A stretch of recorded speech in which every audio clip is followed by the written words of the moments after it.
الحمد لله رب العالمين اللهم صل وسلم وبارك على محمد وعلى آل محمد اللهم انفعنا بما علمتنا وعلمنا ما ينفعنا وزدنا علما وبارك لنا في علمنا وارزقنا الإخلاص في القول والعمل كاملا وعلما نافعا لا ينسى وتوفيقا دائما وصحة ويقينا وعافية اللهم افتح لنا كل خير اللهم اكفنا بحلالك عن حرامك وأغننا بفضلك عمن سواك آمين يا رب العالمين. Alhamdulillah kaum muslimin rahimakumullah, kita lanjutkan pengajian hadis Jami'us Shaghir dan kita sudah sampai pada hadis 3321. فقال المؤلف رحمه الله تعالى ونفعنا به وبعلومه في الدارين آمين. Ta'allamu, pelajarilah al-ilmu, ilmu. Ilmu maksudnya ilmu syar'i. Para ulama mengatakan semua ilmu yang dibicarakan oleh Quran maupun hadis, misalnya hadis ini maksudnya adalah ilmu syar'i. Adapun ilmu yang tidak syar'i, yang tidak diperintahkan oleh syariat untuk kita mempelajarinya, maka bukanlah ilmu yang dimaksud dalam hadis-hadis seperti ini. Pelajarilah ilmu, yaitu ilmu syar'i, Quran, tafsir, hadis, fikih. Wa ta'allamu, dan pelajarilah lil ilmi, karena ilmu tersebut al-waqara, kewibawaan. Hadis ini dhaif meskipun isinya bagus, yaitu bahwa orang yang punya ilmu itu semestinya memiliki sifat wibawa.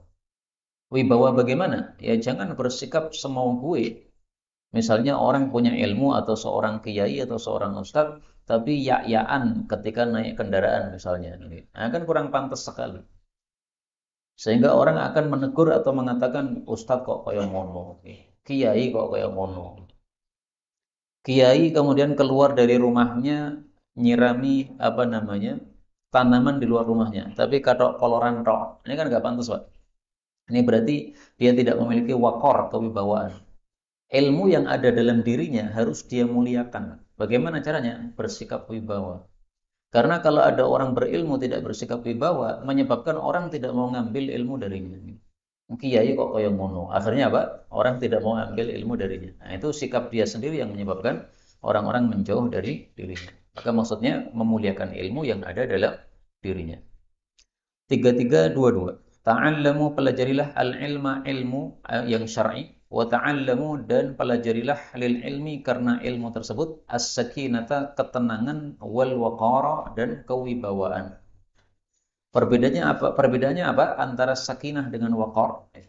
Kalau sakinah itu ketenangan dalam hati. Kalau waqar itu kewibawaan atau ketenangan di dalam zahir atau tubuh. Wa tawadhu, dan tawadhu'lah kalian liman, kepada orang yang ta'allamuna minhu, kalian itu belajar darinya. Hadis ini meskipun dhaif tapi isinya juga bagus. Kita disuruh untuk tawadhu kepada orang yang menjadi guru kita. Apalagi kalau guru kita itu adalah orang yang tua.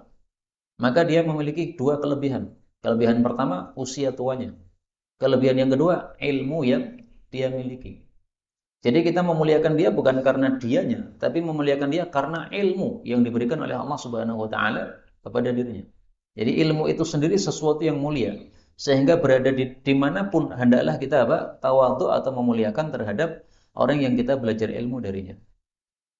Saya berikan di sini beberapa contoh tawadhu'nya para ulama kepada guru-guru mereka. Karena ini ceritanya bagus-bagus, maka saya tampilkan di sini ya.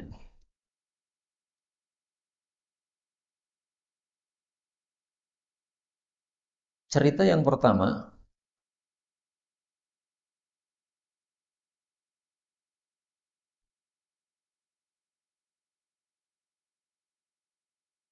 Al-Habr, yaitu Ibnu Abbas.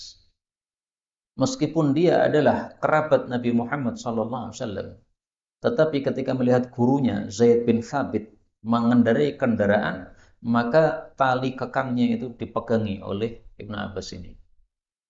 Maka Zaid bin Thabit merasa malu, ini kerabat Nabi kok malah nuntun saya. Maka beliau mengatakan, enggak usah ya, Ibnu Abbas, saya sendiri nggak apa-apa. Maka Ibnu Abbas menjawab, seperti inilah kita disuruh oleh Nabi untuk berbuat terhadap ulama-ulama kami. Lalu Zaid pun mencium tangan Ibnu Abbas. Zaid lebih tua, ya. Kenapa? Tapi kenapa dia cium Ibnu Abbas? Dia mengatakan, seperti inilah kami disuruh oleh Nabi untuk berbuat terhadap ahlul bait Rasulullah Shallallahu Alaihi Wasallam. Cerita yang kedua, Sa'id bin Musayyab, tidak ada satupun orang yang berani bertanya kepada beliau kecuali sudah minta izin dulu kepada beliau. Saking wibawanya Sa'id bin Musayyab. Nah, sehingga murid-muridnya itu nggak berani bertanya kecuali minta izin dulu. Pak Kiai izin bertanya. Kalau kiainya mengatakan silahkan bertanya, nah, baru boleh. Kalau kiainya diam, nggak mengizinkan, nggak berani bertanya. Imam Syafi'i mengatakan, saya membuka-buka buku di depan guru saya, Imam Malik. Ketika ngaji seperti ini, ya, halamannya pindah, dibuka buku dengan suara yang sangat lirih, dengan pelan-pelan, supaya suaranya tidak terdengar oleh guru saya. Nah, saking apa? Menghormatinya kepada gurunya. Jadi membuka kitab ada adabnya, jangan serak, serak, ya, nggak adab. Nah, ini karena apa? Mereka menghormati kepada guru-guru mereka. Kemudian Imam Rabi', muridnya Imam Syafi'i, dia mengatakan, saya tidak berani minum air sementara guru saya Imam Syafi'i melihat kepada saya. Nunggu pergi, apa gurunya pergi dulu, baru kemudian apa? Minum. Nah, ini semuanya untuk ulama-ulama kibar kita, untuk ulama-ulama tua kita, sikap kita semestinya seperti ini, ya. Sangat menghormat terhadap mereka, terutama orang-orang yang ilmunya memang apa sudah sangat sempurna, sehingga mereka disepakati sebagai ulama oleh orang-orang yang ada di masa tersebut. Ini cerita-cerita yang sangat banyak bisa kita temukan dalam kitab Faidul Qadir. Kemudian hadis 23, ta'allamu, pelajarilah ma syi'tum, apapun yang kalian ingin, an ta'lamu, untuk kalian tahu. Falan yanfa'akumullah, maka tidak akan Allah berikan manfaat kepada kalian hatta ta'malu, sehingga kalian mengamalkan bima ta'lamun, dengan apa yang sudah kalian ketahui. Hadis ini meskipun dhaif, isinya juga bagus, yaitu bahwasanya ilmu tujuan akhirnya untuk diamalkan. Para ulama menggambarkan ilmu itu seperti pohon. Pohon itu harus menghasilkan buah supaya manfaatnya banyak. Nah, orang berilmu harus menghasilkan amal. Maka mereka mengatakan ilmun bila amal kasyajarin bila thamar. Ilmu tanpa amal itu seperti pohon tanpa buah, manfaatnya kurang banyak. Meskipun tampilannya indah, tapi manfaatnya di mana? Demikian juga Imam Zuhri mengatakan, la yardan nasu amala amilin la ya'lam. Kata Imam Zuhri, manusia tidak ridho kepada orang yang beramal tapi amalnya tanpa dasar ilmu. Wala yardan nasu ilma alimin la ya'mal. Manusia juga tidak ridho terhadap orang yang berilmu tapi tidak mengamalkan ilmunya. Yang pertama, beramal tapi enggak tanpa ilmu, akhirnya ngawur amalnya. Yang kedua, sebenarnya punya ilmu tapi enggak diamalkan. Semuanya ditolak oleh manusia, enggak suka mereka. Mereka maunya orang beramal tapi mengamalkan ilmu. 24. Ta'allamu, pelajarilah minal ilm, dari ilmu ini, ma syi'tum, terserah kalian, semau kalian. Fa wallahi, maka demi Allah, la tu'jaru, kalian tidak akan diberi pahala bijam'il ilmi, dengan mengumpulkan ilmu, hatta ta'malu, sampai kalian mengamalkannya. Hadis ini meskipun dhaif, isinya juga bagus, bahwasanya tujuan akhir dari mengumpulkan ilmu itu diamalkan. Makanya ada seorang ulama namanya Sufyan Ats-Tsauri, dinasihati oleh ibunya. Kamu pelajari ilmu, datang sana ke majelisnya para ulama sana. Kalau ilmu yang disampaikan oleh gurumu menambah imanmu kepada Allah, menambah amal baikmu, lanjutkan belajar ilmu. Tapi kalau kamu tambah dablek, enggak usah belajar, ora kacek. Lebih baik jadi orang biasa tapi saleh daripada apa? Orang ilmunya banyak tapi dablek, tidak mengamalkan ilmunya. Nah, ini nasihat teguran keras dari ibunya Imam Sufyan Ats-Tsauri kepada beliau ketika masih muda. Makanya akhirnya muncul seorang ulama besar namanya Sufyan Ats-Tsauri. Ini karena didikan ibunya seperti itu. Ibunya menghasung dia hadir ke majelis ilmu, tapi mengharuskan harus amalkan ilmu. Kalau nggak mengamalkan ilmu, nggak usah datang ke pengajian, ngapain ya? Nggak ada gunanya. 25. Ta'allamu, pelajarilah al-faraid, ilmu faraid, ilmu menghitung warisan, wa'allimuhu, dan ajarkanlah dia itu annas, kepada manusia. Kenapa? Fa innahu nisful ilm. Karena ilmu faraid adalah separuh ilmu.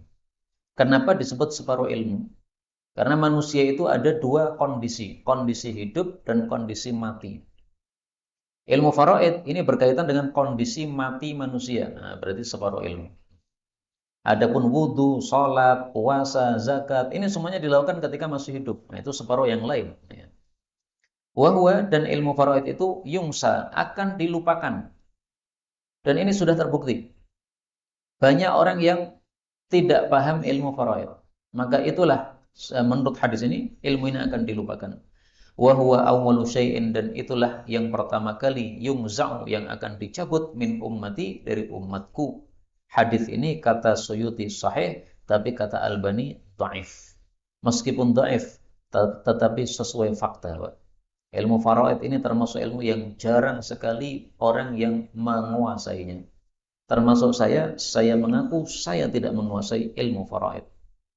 Dan saya beberapa kali disuruh ngitung ilmu faraid, ngitungnya salah. Teorinya sudah benar, tapi ngitungnya, matematikanya salah. Karena matematikanya kurang kuat. Nah, sehingga setelah itu saya katakan, udah, kalau tanya ilmu faraid jangan saya lagi. Saya kasih nomornya Ustadz Mukhtar, udah tanya Ustadz Mukhtar saja. Dulu ngajar di sini pada maghrib itu. Beliau lebih pintar dalam masalah tersebut.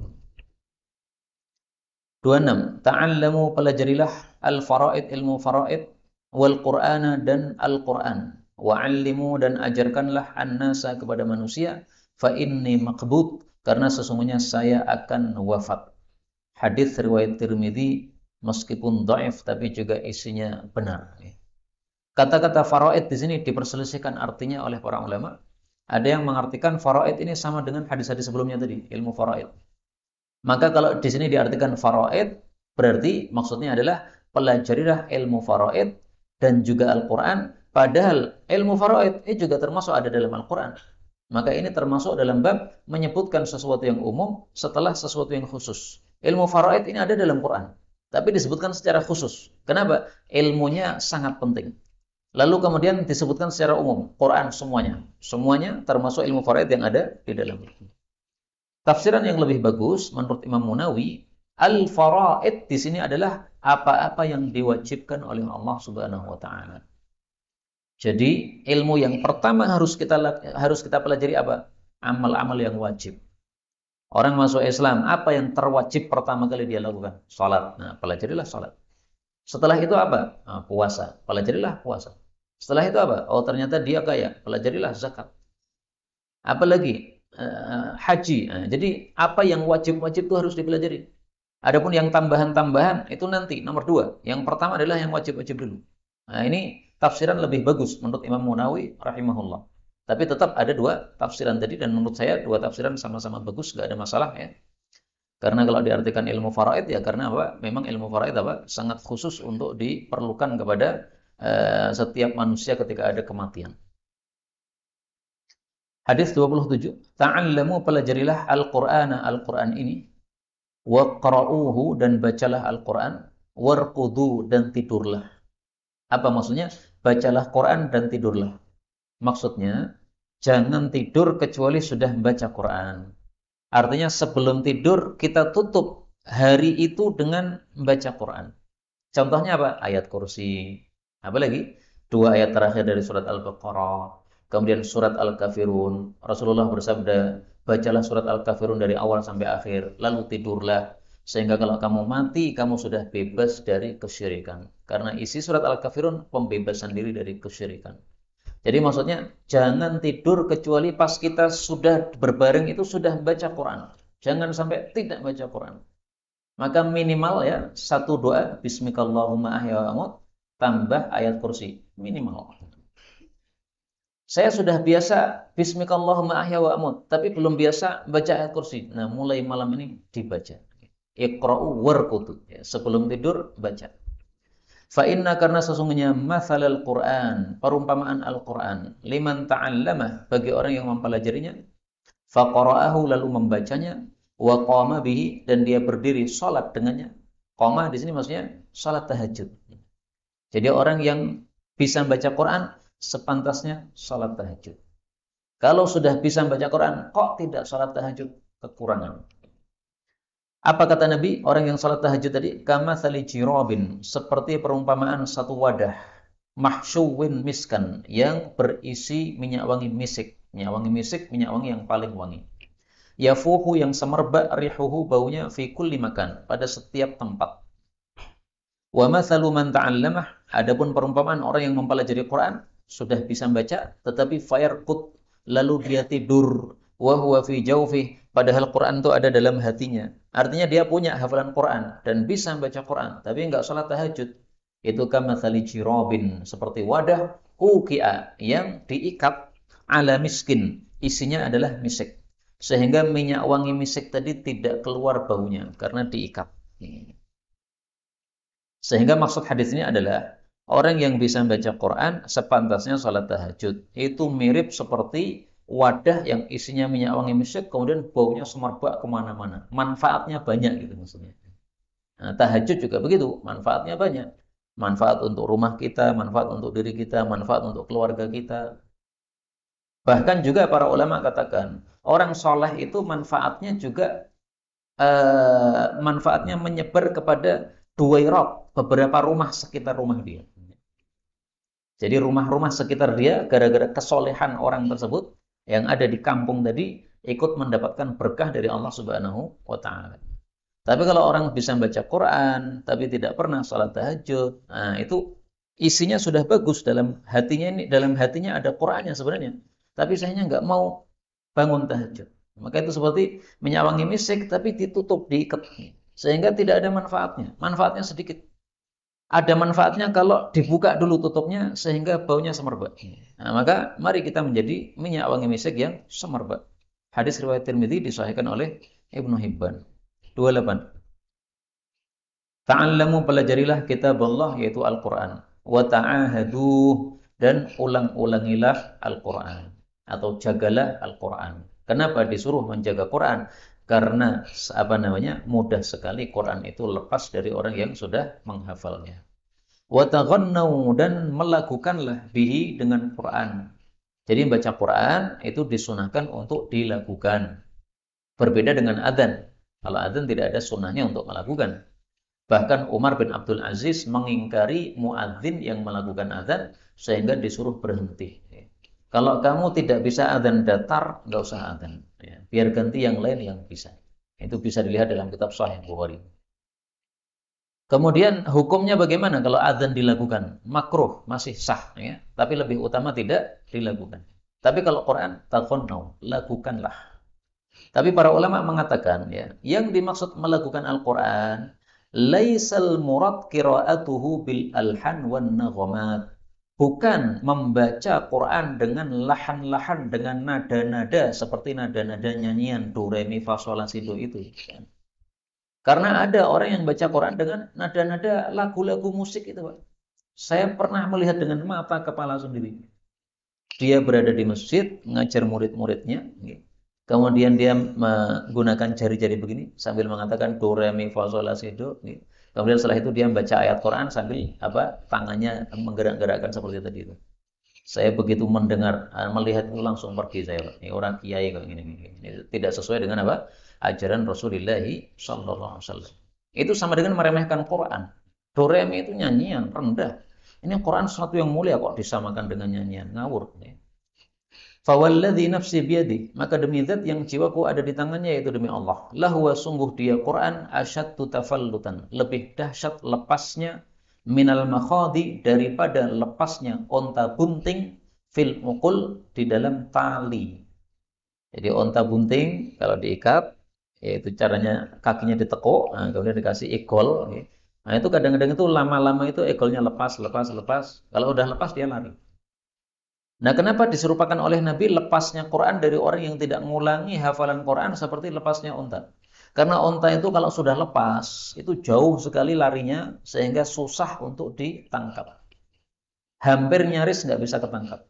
Nah, Quran juga begitu, nggak pernah diulangi. Udah, hilang sudah, susah seolah-olah kita mau ngulang lagi seperti nol dari nol lagi. Tapi kalau diulang-ulang terus, maka begitu kita membutuhkan untuk menghafal lagi itu mudah. Contoh misalnya seorang ustadz yang terkenal di Indonesia ya, Dr. Firanda Andirja ini. Beliau dulu sudah pernah hafal Quran, tapi kemudian karena sibuk untuk kuliah, akhirnya hafalan Qurannya yang mulai kendor. Tapi masih diulang-ulang terus.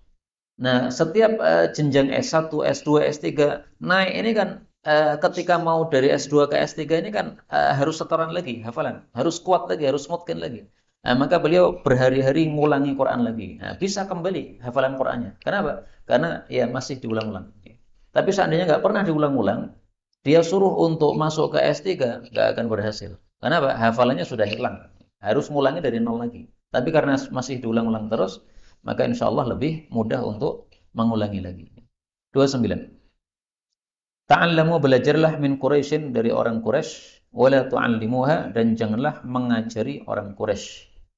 Ini bukan tidak boleh mengajari orang Quraisy secara umum ya, tapi maksudnya jangan mengajari orang Quraisy tentang dua hal, yaitu tentang keberanian dan tentang mengurusi perkara-perkara besar. Karena orang Quraisy itu punya kelebihan, mereka itu idenya di dalam mengurusi perkara-perkara besar, itu idenya mantap, kemudian punya keberanian yang mantap. Maka panjenengan jangan heran kalau Habib Rizik berkali-kali keluar masuk penjara orang kapok-kapok dakwah. Kenapa? Memang dia keturunan orang Quraisy sehingga punya keberanian yang dahsyat. Jadi keluar masuk apa namanya bui itu sama sekali tidak mengubah manhaj hidup beliau. Hidupnya untuk dakwah karena Allah Subhanahu wa taala, apapun rintangan dihadapi. Wa qaddimu, dan majukanlah Quraisyan, orang Quraisy, wala tuakhiruha, dan jangan memundurkan. Maksudnya dimajukan ini bukan dimajukan untuk jadi imam, bukan. Dimajukan sebagai pemimpin. Demikian juga sebagai khalifah atau amirul mukminin. Maka dalam Islam, amirul mukminin ini hanya boleh dipegang oleh orang Quraisy. Orang Jawa seperti kita tidak berhak menjadi amirul mukminin untuk seluruh dunia. Maka besok Imam Mahdi yang akan muncul di akhir zaman itu adalah keturunan Quraisy pasti. Boleh orang Jawa jadi khalifah kalau tidak ada orang Quraisy yang memang memenuhi syarat untuk menjadi khalifah. Tapi insya Allah selalu ada dalam setiap masa. Kemudian fa'inna, karena sesungguhnya lil Quraisy, bagi orang Quraisy itu quwwatar rajulain, memiliki kekuatan dua orang, min ghairi Quraisyin, dari selain orang Quraisy. Nah, kekuatan di sini ya tidak harus kekuatan badan ya, tapi yang dimaksudkan tadi yaitu kekuatan ilmu. Ya. Demikian juga kekuatan di dalam apa? Keberanian tadi. Termasuk siapa? Orang Quraisy yang kekuatan ilmunya terkenal. Imam Syafi'i. Itu orang Quraisy itu, Pak. Al-Muttalibi. Muttalib itu termasuk Quraisy. Makanya Imam Syafi'i kalau dia ilmunya sangat dahsyat kuat ya, wajar sekali. 4 madhab, ini yang paling banyak di atas muka bumi penganutnya ini madhab Syafi'i. Termasuk di Indonesia madhab Syafi'i. Yang unik, Mesir, dulu itu madhabnya Maliki. Begitu Imam Syafi'i datang ke Mesir, pindah ke Mesir, maka orang-orang berubah madhabnya Syafi'i. Sampai hari ini orang-orang Mesir madhabnya apa? Syafi'i. Masih ada yang bermadhab Maliki tapi segelintir, sedikit. Ada madhab Hanafi juga lebih sedikit lagi. Tapi yang paling banyak adalah mazhab Syafi'i. 30. Ta'allamu, pelajarilah minan nujum, dari bintang, ma tahtaduna bihi, sesuatu yang kalian mengetahui dengannya, fi dhulumatil barri wal bahr, di dalam kegelapan darat dan laut. Tsummantahu, kemudian berhentilah. Hadis ini dhaif tetapi isinya betul. Bahwasanya tidak boleh kita mempelajari ilmu nujum, ilmu bintang, kecuali yang diizinkan oleh Allah Subhanahu wa taala. Apa yang diizinkan oleh Allah? Allah mengatakan dalam Al-Qur'an, "Wa bin najmi hum yahtadun." Dan dengan bintang mereka bisa mengetahui jalan, ya. Pada surat apa? An-Nahl ayat 16. Jadi dengan bintang kita bisa mengetahui arah. Oh, ini arahnya utara, ini arahnya selatan. Karena bintangnya di sana, oh berarti ini arahnya utara atau selatan. Terutama para nelayan supaya enggak tidak tersesat jalan ketika mereka mau pulang dari tengah-tengah lautan, ya, maka mereka harus mengetahui tentang ilmu perbintangan ini. Adapun ilmu perbintangan selain itu, maka intahu, berhentilah. Kenapa? Karena ilmu perbintangan yang bersifat menerka-nerka perkara yang gaib ini termasuk sihir dan itu dilarang di dalam Islam. Kamu bintangmu apa? Nah, kemudian, oh kalau bintangmu begini berarti kamu nanti nasibmu akan begini, akan begini. Nggak boleh menikah dengan perempuan yang bintangnya begini. Ini semuanya batil. Jadi kalau nikah nggak usah tanya bintangmu apa nggak benar. Ya. Scorpio atau apapun ya bintangnya silahkan nikah aja Bismillah ya. Tawakal kepada Allah Subhanahu wa Ta'ala. Maka para ulama mengatakan ilmu tentang bintang ada dua macam. Ada yang taksir, ada yang tasyir. Tasyir ini tentang peredaran bintang. Ini boleh dipelajari, nggak ada masalah. Sehingga dari ilmu falak atau ilmu perbintangan ini orang bisa mengetahui kapan musim hujan akan datang, kapan terjadi gerhana. Tasyir namanya ya. Kalau taksir itu pengaruh. Bahwasanya bintang tertentu mempengaruhi seperti ini. Orang kalau kelahirannya bintang tertentu maka dia akan terpengaruh begini-begini. Semuanya itu nggak benar. 31 ta'malu beramal hadhil umat Islam ini burhatan pada suatu masa bi kitabillah dengan Al-Qur'an. Thumma kemudian ta'malu beramal lagi burhatan satu masa bi sunnati Rasulillah dengan sunnahnya Nabi sallallahu alaihi wasallam. Thumma ta'malu kemudian beramal lagi birra'yi dengan pendapat. Dengan pendapat maksudnya apa? Meninggalkan Quran, meninggalkan sunnah. Pakai akal. Saat itulah faida amilu birra'i, kalau mereka sudah menggunakan pendapat atau akal meninggalkan Quran, faqad dhallu wa adallu, maka sungguh mereka sesat dan menyesatkan. Hadis ini derajatnya dhaif tapi isinya yang benar. Dan jangan salah paham.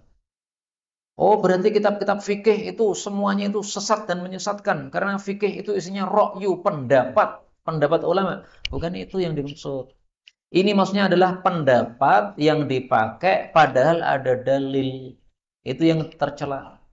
Makanya para ulama mengatakan lajtihada fi mauridin nas. Enggak boleh pakai pendapat kalau sudah ada dalil. Dalil mengatakan haram, katakan haram meskipun enggak masuk nalar. Dalil mengatakan halal, katakan halal meskipun enggak masuk nalar. Contoh, Rasulullah bersabda, kalau ada lalat masuk ke dalam minuman, maka celupkanlah semuanya. Baru kemudian lepaskan lalat tadi, sisa minuman tadi mau diminum, boleh silahkan. Nah, sebagian orang mengatakan, masuk akal ini, lalu malah dicelupkan semuanya. Nah, akhirnya menolak hadis, nggak boleh begitu. Kalau sudah ada hadis Nabi sahih, pakai. Akalmu nggak terima, itu akalmu lemah, karena memang akal manusia ini tidak disempurnakan oleh Allah Subhanahu Wa Taala untuk mengetahui perkara yang baik, tidak. Berikutnya 32 ta'awwadhu berlindunglah kalian billah kepada Allah min jahdil bala dari beratnya bala. Maksudnya bala yang kita tidak mampu untuk menanggungnya. Seperti yang dialami oleh saudara-saudara kita Palestina, itu belum tentu kalau kita mengalami mampu menanggungnya, Pak. Ya, kalau mereka mengimannya kuat-kuat nih. Wa darakis syaqa dan mendapatkan kebinasaan. Boleh juga diartikan syaqa itu adalah lapisan-lapisan yang ada di neraka. Itu disebut oleh para ulama sebagai syaqa. Karena siapa yang berada di manapun lapisan neraka, dia pasti binasa. Wasu'il qada dan takdir yang jelek. Takdir yang jelek maksudnya takdir yang tidak kita sukai. Misalnya dulu ya, terkena COVID, kemudian mati, tabrakan dan sebagainya. Wasyamatatil a'da dan senangnya musuh. Yaitu senangnya musuh gara-gara ada musibah mengenai kita. Misalnya Hamas kalah sehingga Zionis senang. Nah, ini kita berlindung kepada Allah Subhanahu Wa Taala dari hal itu. Mudah-mudahan teman-teman kita di Palestina dimenangkan oleh Allah Subhanahu Wa Taala. Amin ya rabbal alamin. 33 ta'awwadhu berlindunglah kalian billah kepada Allah min jarisu dari tetangga yang jelek. Fi daril muqam pada kampung tempat tinggal. Fa innal jaral badiya karena kalau tetangga badui itu yatahawwal anka dia akan pindah darimu. Hadis riwayat Nasa'i sahih. Manusia kan ada dua macam ya. Ada yang punya tempat tinggal ya seperti orang perkotaan seperti kita ini. Ada yang badui. Badui itu nomaden. pindah tinggal di suatu tempat di padang Sahara, nanti cari makan di situ, kalau makanannya sudah habis, buruan di situ sudah habis, pindah lagi padang Sahara yang lain. Nah, kalau tetangga yang jelek yang di Badui itu mereka akan segera pergi. Tapi kalau tetangga yang di kampung di perkotaan, ini nggak akan pergi-pergi, Pak. Perginya kapan? Ya kalau sudah mati baru pergi. Atau kalau dia butuh duit, rumahnya dia jual, ya dia pergi. Makanya Rasulullah katakan berlindunglah dari tetangga yang jelek yang di kampung tempat tinggal kita. Luqman Al-Hakim mengatakan, wahai anakku, saya sudah memikul besi, saya sudah memikul apapun benda berat, ternyata tidak ada yang lebih berat daripada memikul beban bertetangga dengan tetangga yang jelek. Susahnya itu sampai tidur pun susah, Pak. Mau tidur nggak enak, nggak mau tidur nggak bisa tidur, gara-gara apa? Terganggu oleh tetangganya yang buruk. Kemudian kata Luqman Al-Hakim, saya sudah mencoba segala yang pahit, ya. Pare pahit, segala yang pahit sudah saya coba, tapi tidak ada yang lebih pahit daripada sabar. Jadi sabar membutuhkan apa namanya sesuatu yang kekuatan besar karena memang rasanya pahit.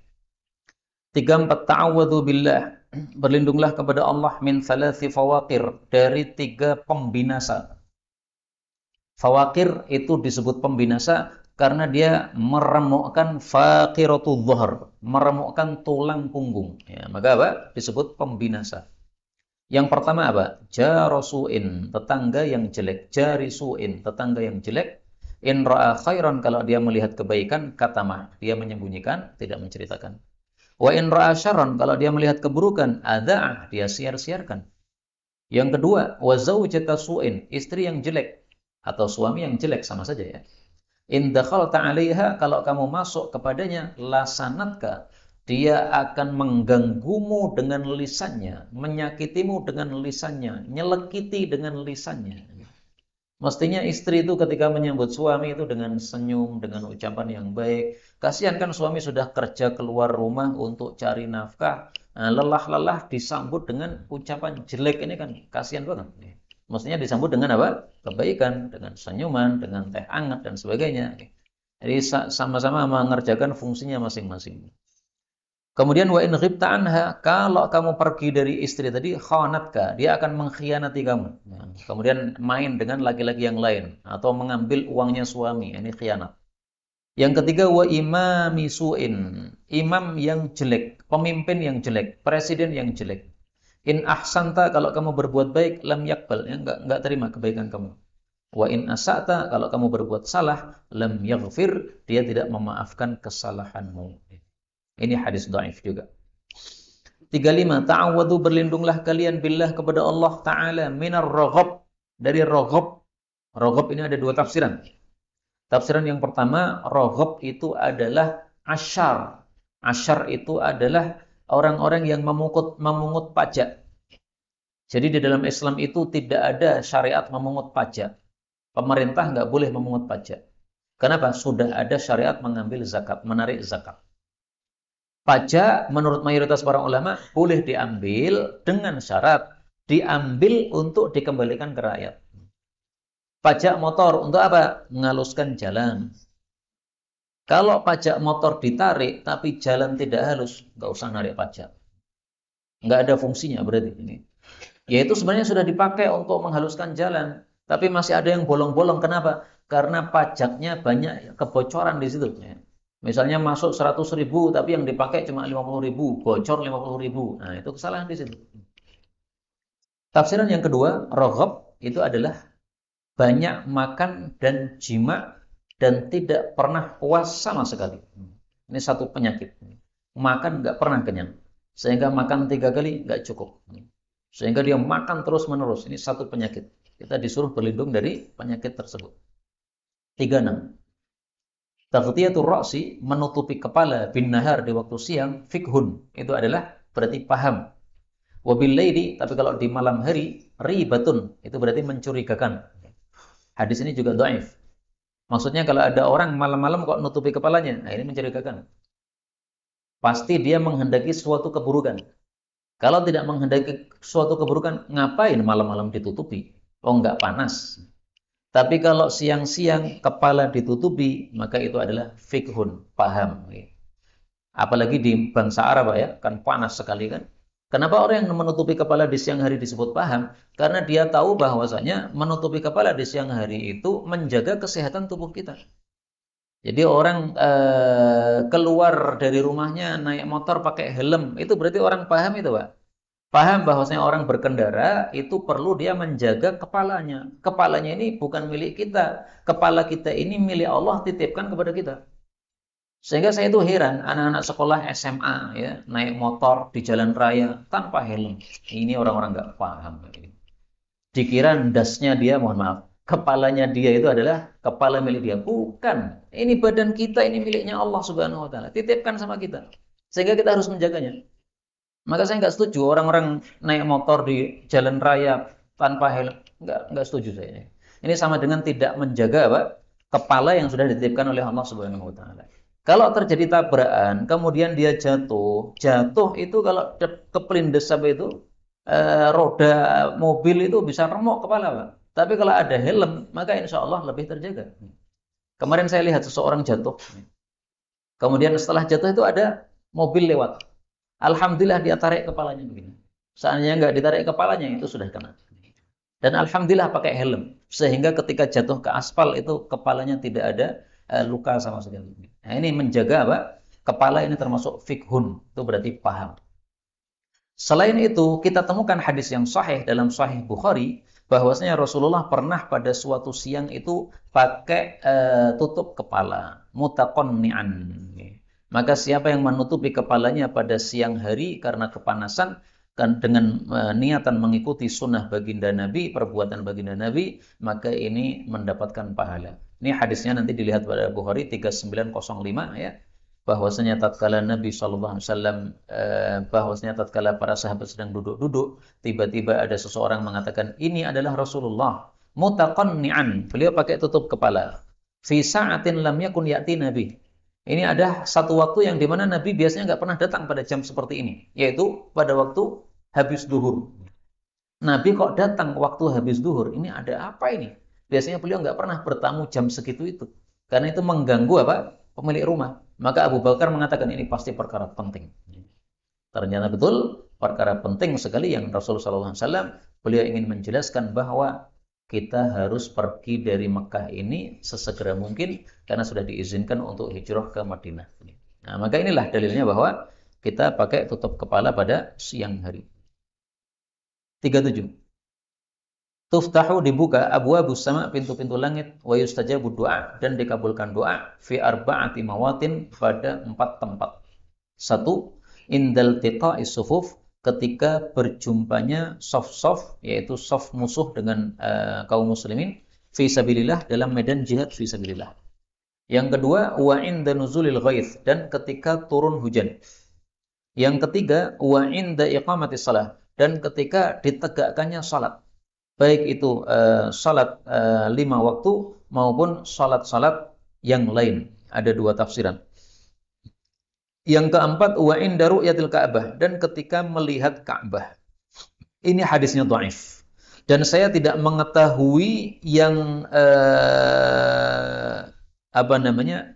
saya tidak mengetahui ada hadis yang sahih untuk nomor 4 ini saja. Adapun nomor 1, 2, 3 ini ada hadisnya yang sahih. Sehingga nomor 1, 2, 3 ini maknanya kita terima karena dikuatkan oleh hadis-hadis yang lain yang sahih. Tapi kalau yang ini, ya, ketika melihat Ka'bah doa mustajab, ini saya tidak mengetahui hadis yang sahih yang menguatkannya. Tapi bisa jadi ya, karena orang sedang melihat Ka'bah, sehingga dia khusyuknya kepada Allah di dalam doa itu muncul. Nah, saat itulah menjadi doanya mustajab. Karena doa itu menjadi mustajab ketika kita khusyuk di dalam kita berdoa. Sementara kalau kita berdoa, sementara hati kita itu lengah atau lalai, mulutnya berdoa tapi hatinya mikir kemana-mana, itu tidak dikabulkan oleh Allah Subhanahu wa Ta'ala. Saya tampilkan dalilnya ya. Rasulullah bersabda, "Ud'allah wa antum muqinuna bil ijabah wa'lamu anna Allah la yastajibu du'aan min qalbin ghafilin lahin." Allah tidak kabulkan doanya orang yang hatinya lalai dan lengah atau sia-sia. Maka kita harus khusyuk dalam doa kita. Mudah-mudahan semua kita bisa melihat Ka'bah. Amin ya rabbal alamin. Secara langsung maksudnya. 38. Tuftahu, dibuka, abwabus sama, pintu-pintu langit. Maksudnya dikabulkan doa li khamsin, untuk 5 perkara. 1, li qiraatil Quran, untuk membaca Quran. 2, waliliqa'i yaumiz zahfi, dan untuk berjumpanya hari perang, yaitu berjumpa dengan musuh. Yang ketiga, walinuzulil qatar, dan untuk turunnya hujan. Yang keempat, walida'watul mazlum, dan untuk doanya orang yang terzalimi. Yang kelima, walil adzan, dan untuk adzan. Hadis ini juga dhaif. Dan saya tidak mengetahui untuk nomor 1 ini hadis yang menguatkannya. Adapun nomor 2 sampai 5 ini ada hadis-hadis yang sahih yang semakna dengannya. Sehingga nomor 2 dan sampai 5 ini kita terima. Adapun dibuka pintu langit karena orang membaca Quran, maka ini saya tidak mengetahui hadis yang menguatkannya. Tetapi ada perintah, orang kalau sudah baca Quran disuruh untuk minta kepada Allah Subhanahu wa taala. Mari kita lihat hadisnya.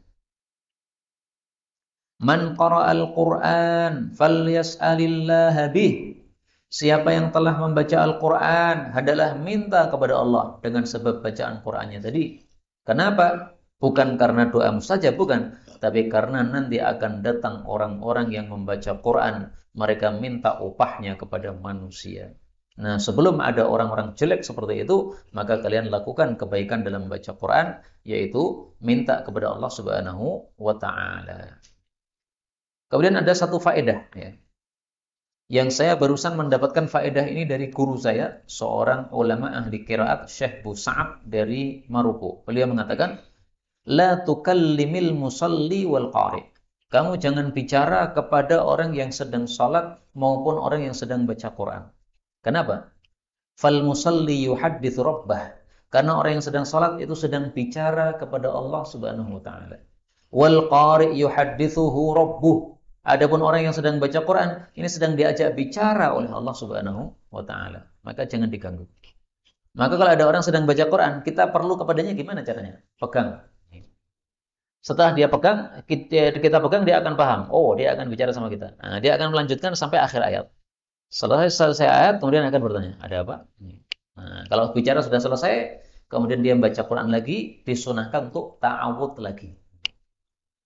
Jadi kalau kita sedang baca Quran, diajak bicara orang, maka apa? Ta'awud lagi. Seolah-olah sudah putus. Tidak perlu ta'awud kalau pembicaraan kita berkaitan dengan ayat. Misalnya kita membaca ayat yang banyak orang tidak paham tafsirnya. Nah, pas kita membaca, kemudian kita bilang sama istri kita, tahu nggak tafsirnya ayat ini? Nggak tahu juga. Nah, saya tafsirkan. Nah, setelah kita tafsirkan, melanjutkan ayat berikutnya. Nggak usah ta'awud. Karena pembicaraannya berkaitan dengan Quran. Pembicaraannya tidak berkaitan dengan Quran, maka ta'awud lagi. Kuncinya di mana, Mas? Kunci di atas lemari. A'udzubillahi minasyaitonirrajim. Ta'awud lagi. Banyak orang yang apa? Tanpa ta'awud. Mari kita lakukan adab ini. 39. Tuftahu abwabus sama, dibuka pintu langit nisfal lail, di tengah malam. Kenapa di tengah malam dibuka pintu langit? Para ulama mengatakan karena tengah malam ini waktunya hati manusia sedang khusyuk. Kenapa tengah malam khusyuk? Karena tidak ada kesibukan-kesibukan. Nah, sehingga sangat cocok kemudian apa? Pintu langit dibuka oleh Allah, maka doa lebih mustajab. Fayunadi munadin, lalu menyerulah orang yang menyeru, yaitu seorang malaikat. Hal min da'in fayustajabalah. Adakah yang berdoa akan dikabulkan oleh Allah? Hal min sa'ilin fayu'ta. Adakah orang yang minta akan dikasih oleh Allah? Hal min makrubin. Adakah orang yang susah fayufraj anhu, maka akan dilonggarkan terhadap dia. Fala yabqa muslim, maka tidak tersisa seorang pun muslim yad'u bid'awah, yang berdoa dengan satu doa, illa istajaballahu ta'ala lah, kecuali pasti Allah kabulkan doanya. Kecuali 2 orang enggak dikabulkan. Illa zaniyah, kecuali pezina, tas'a bi farjiha, yang dia bekerja dengan farjinya, au asyar, atau pengambil pajak, penarik pajak tadi. Maka pajak di dalam Islam tidak disyariatkan. Boleh mengambil pajak dengan syarat dikembalikan total kepada rakyat. Kalau tidak dikembalikan total kepada rakyat, haram hukumnya. Maka yang ikut narii pajak, ikut dosanya juga. Terus gimana? Saya ini kerjanya diperpajakan. Cari kerja yang lain. Kalau sudah dapat, tinggalkan kerjaan itu. Saya ulangi lagi, cari kerja yang lain. Kalau sudah dapat, tinggalkan kerjaan itu. Karena rizkinya Allah tidak akan berubah.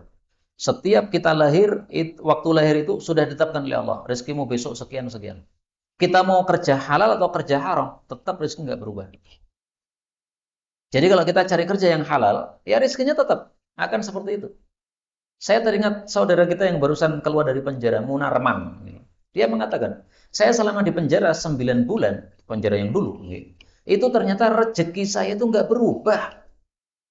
Karena meskipun saya berada di penjara, nggak bisa bekerja, anak istri saya harus makan, tapi orang-orang yang membesuk ke penjara itu sering bawa amplop, Pak. Ngasih duit, ngasih duit. Dan setelah saya hitung, selama di penjara itu, duit yang masuk itu nggak jauh-jauh dari duit yang saya hasilkan ketika dulu di luar kerja itu. Bahkan lebih banyak katanya. Kata beliau apa? Lebih banyak. Nah, maka rezeki Allah nggak akan berubah. Karena itu jangan cari rezeki Allah dengan secara apa? Haram. Karena mau haram pun tetap tidak akan berubah nasib rezeki panjenengan. 40. Terakhir ya. Tuftahu akan dibuka lakum untuk kalian ardul a'ajim, negaranya orang-orang Ajam. Orang Ajam itu non-Arab, ya, termasuk Indonesia ini apa? Non-Arab. Akan dibuka, maksudnya akan ditaklukkan. Wasatajidun, dan kalian akan mendapati fiha pada mereka buyutan, rumah-rumah, yuqalu laha, yang namanya adalah al-hammama, pemandian air panas. Ini pemandian umum, ya, air panas yang biasanya digunakan oleh orang-orang yang sedang berobat misalnya, ya, atau pengen memijat seluruh tubuhnya karena mandi dengan air hangat atau air panas itu seperti dipijat. Dan konon pertama kali yang membuat pemandian air hangat itu Nabi Sulaiman alaihissalatu wassalam. Kemudian fala yadkhuluha, maka janganlah masuk kepadanya ar-rijal, para laki-laki, illa biizar, kecuali dengan sarung, maksudnya menutup aurat.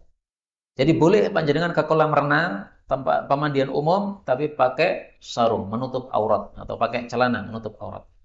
Wamna'un nisa, adapun para wanita, cegahlah, jangan. Ayadkhulnaha, untuk masuk pemandian umum, illa maridah au nufasa, kecuali kalau wanita sedang sakit atau nifas, ya, sakit kemudian perlu pemandian air hangat tadi, nah, silahkan boleh. Tapi sama juga ya, harus menutup aurat dan harus terpisah dari laki-laki. Jangan campur bau. Maka sekarang ini kolam renang yang dibuka ini, kalau memang di situ laki perempuannya campuran, panjenengan jangan datang. Tapi kalau laki dan perempuannya dipisah atau harinya yang dipisah, Selasa untuk perempuan, Ahad untuk apa? Laki-laki, nah, silahkan, nggak ada masalah. Insyaallah taala. Hukum asal bagi perempuan adalah makruh untuk datang ke pemandian umum kecuali kalau terpaksa. Nah, terpaksanya di sini diungkapkan dalam kata-kata sedang nifas atau apa? Sakit. Ini hadis riwayat Ibnu Majah, disahihkan oleh Suyuti dan didhaifkan oleh Al-Albani. Wallahu a'lam bishawab. Alhamdulillahirabbil alamin.